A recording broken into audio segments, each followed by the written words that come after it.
Guys, I've noticed in the comment section that most of you are saying that in as much as the energy minister claims that this crisis has been resolved, you are still experiencing load shedding.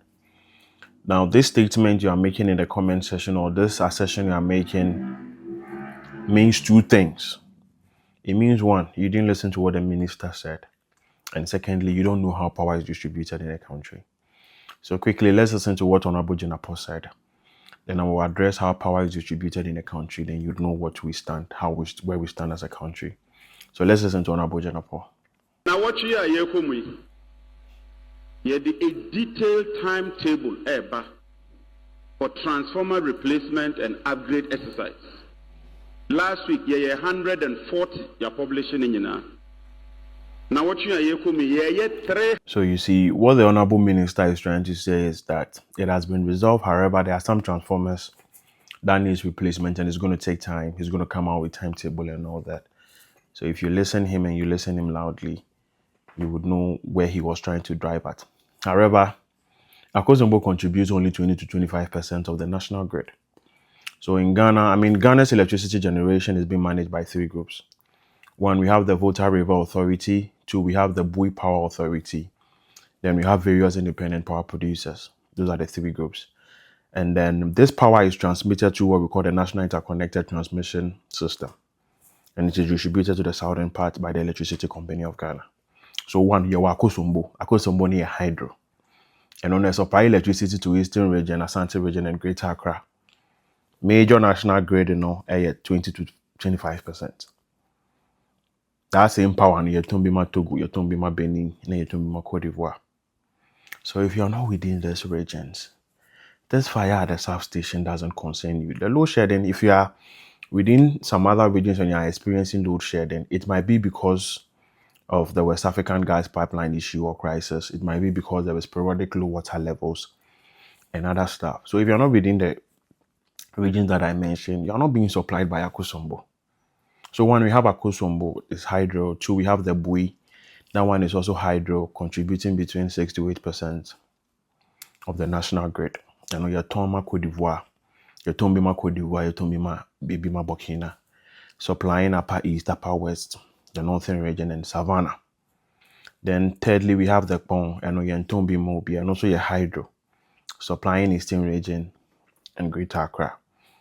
National grid contribution is about 3 to 5%.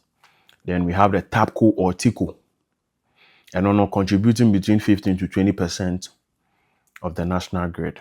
And on your Tombima Cote d'Ivoire. So that is supplying the western region and the mining zone. Then we have Azogli.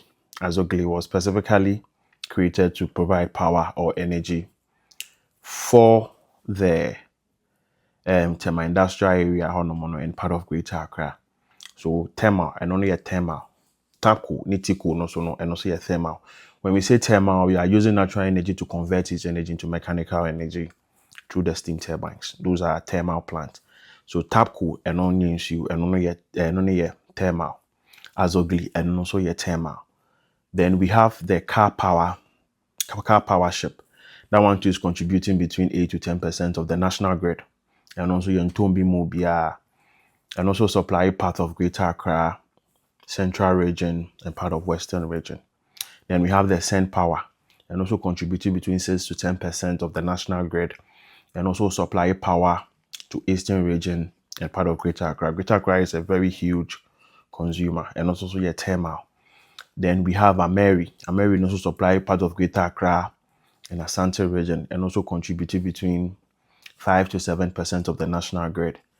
Then we have Laura, and your solar energy. Area generating that one is less than 1%. Now, if you're not within these zones that I mentioned, how then do you see that you are still? You have been experiencing load shedding since the thing. The truth is that the leadership after Nkrumah has been sleeping. Because tell me, how can you have a control room that has been there since 1964? Nkrumah, since 1964, the same control room has been there. Successive governments, successive presidents were sleeping. So this control room were lacking modern fire suppression technologies like these heat sensors, This automated water sprinkles. And like in so it will get bent. You see? Sorry, an apartheid me. Look at what is there. Almost like a bubble seeing over $500 million. They bet you I can't what you see, you know. Meanwhile, if we spend 4 months to do proper audit and ask the right questions, our money would come forward. Our money, they people them are there, then they go borrow another money. These people will not help us because they are all as one. Kwabineni ba na ya ni penny na wasesa sika no. Wa ye Ghana Japati ne basa. Na wakotine fi na oye ne ho ahensem wo wini by instance. Some of the money is with that guy. There are others, some of them they do the country anyhow. Then you come, go hold them responsible. You go and take loan. Now the truth is that if you want proper electricity and you want electricity stabilization in the country, you have to pay more. Why would you have to pay more? Because obi yesikano and there's institutional debt that I was say it here. And doesn't be no some kobo busi and DTA. So you would have to pay more.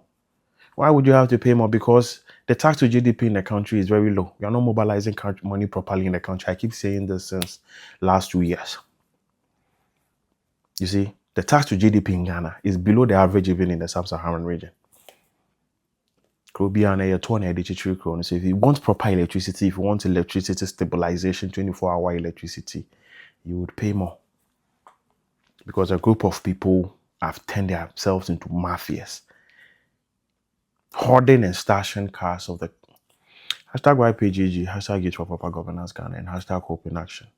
If today is your first time here, click the follow button, like, leave a commentary post, and share with other social reformers. Thank you.